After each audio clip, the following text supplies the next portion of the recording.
que não se identificam nem como homens, nem como mulheres, ou que se identificam com os dois gêneros. Foi a partir dessa proposta que surgiram termos como todes e bem-vindes. Mas como a gente já viu aqui, esse movimento tem sofrido uma forte oposição no mundo político.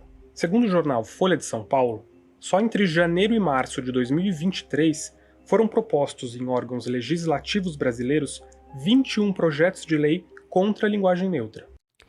Contra a linguagem neutra, reparem. E eles vão mostrar que fizeram uma pesquisa de propostas para implementar a linguagem neutra. Sabe quantos que acharam? Então, pois é. Ou seja, eles estão fazendo projetos de lei contra a implementação da linguagem neutra que não foi implementada. E é meio bizarro, né? Eu fico um pouco curioso para saber como que você faz uma lei de proibição de uma coisa que nunca foi implementada. Iniciativas desse tipo têm surgido em diferentes países. Na França, por exemplo, em 2021, o Ministério da Educação desaconselhou as escolas a usar a linguagem neutra em materiais didáticos. Para o órgão... Mas, gente, a França... Nossa, eu tô parando o vídeo a cada 5 segundos. Eu sei, a gente nem avançou 5 minutos do vídeo, mas é porque tem tanta coisa que acontece aqui, né? E definições que eu acho importante, já claro. A França, ela é um típico país que trabalha essa ideia do purismo linguístico de uma forma, assim, que deixa qualquer pessoa reacionária e conservadora feliz. Por quê? Eu vi até uma matéria recentemente, eu vou até buscar pra vocês aqui. Será que eu consigo achar ela?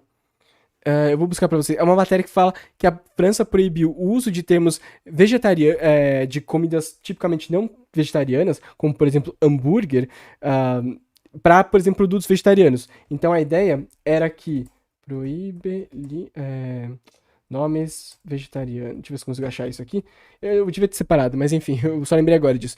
Então, a França, ela tem um órgão, uma instituição de língua que prevê uma forma de língua completamente, assim, reacionária e que é paralisada no tempo. Então, eles querem, por exemplo, que você não atualize a língua ou que não se institucionalize a atualização da língua para que eles não percam o que eles entendem como identidade cultural. Então, por exemplo, não importa se durante as revoluções, movimentos revolucionários importantes na história da língua mudaram a própria língua francesa. O que importa é que agora, para essas pessoas que vivem um momento sincrônico, ou seja, não é diacrônico, não pensam em toda a trajetória da língua, eles pensam em um momento sincrônico, como se a língua fosse exatamente o que é agora e fosse ficar desse jeito. E aí eles pretendem que isso estabilize como a forma da língua para sempre, né? O que é uma tolice, porque, como eu disse, eles não rejeitam, por exemplo, as atualizações da língua que levaram até o que eles entendem como é a língua hoje. Então, por exemplo, eu vou mostrar para vocês aqui essa matéria, olha só.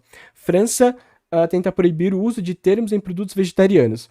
E aí eles proíbem, por exemplo, o uso da palavra hambúrguer em um produto que é feito com base vegetal. Porque eles dizem que... aqui acho que não tem os exemplos, né? Enfim, mas eles dizem que, por exemplo, você dizer, enfim, você não pode dizer hambúrguer se aquilo não é feito de carne de vaca, por exemplo. Mas é uma burrice tremenda, até porque, por exemplo, a forma de fazer comida não necessariamente prevê um tipo de carne. Então, se eu posso fazer hambúrguer de frango, aliás, a gente tem isso em qualquer tipo, rede de fast food, né?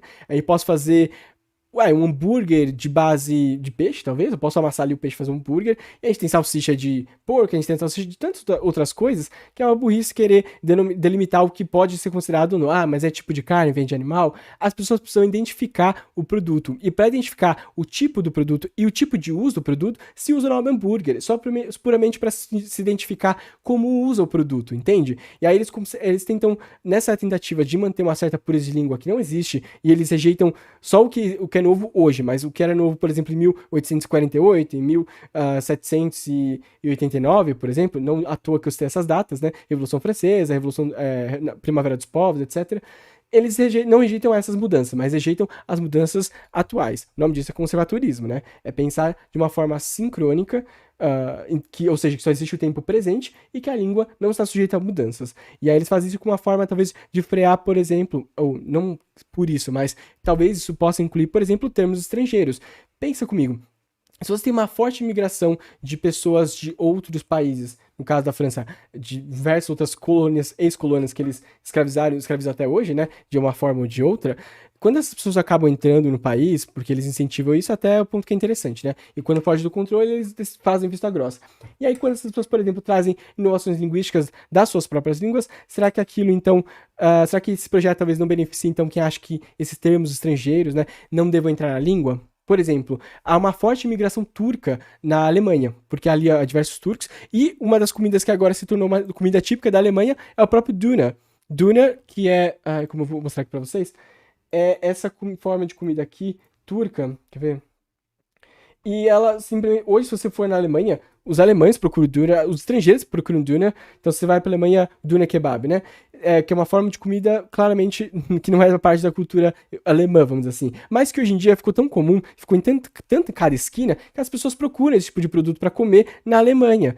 E aí você pensa, então será que a cultura alemã está se perdendo? Ou será que ela está se tornando outra forma de cultura alemã que as pessoas daquele tempo presente, ou de 20 anos atrás, não conheciam, não reconheciam como sua cultura? O que é o ser alemão, né? Ou seja, quem que veio antes do alemão? A gente pode depois falar sobre a história dos povos, etc. Mas até os alemães mesmo, quando você estuda a história da língua alemã, e eu estudei porque essa é a minha formação, português e alemão, quando você estuda a história dos povos alemães e essa formação dos estados alemães, a Alemanha, ela foi um dos últimos povos, não sei, da Alemanha ali, a se unificar como um país, como a gente entende hoje, né? Foi em 1871. É muito recente, e ela foi a partir de um amálgama de vários principados que falava até formas de germânico diferente, né? Da Prússia tinha uma forma, um prussiano de falar que era diferente do alemão. Então, assim, é o que eu digo, né? A que ponto se quer, onde se delimita onde é pura a língua ou não? Não, eu escolho porque eu quero escolher onde me convém, né? Então, eu escolho que a língua é pura a partir desse ponto, porque me convém, agrada ao que eu entendo como uma identidade, é deixar a língua pura até esse ponto. A partir disso, eu não quero mais, não quero que entre.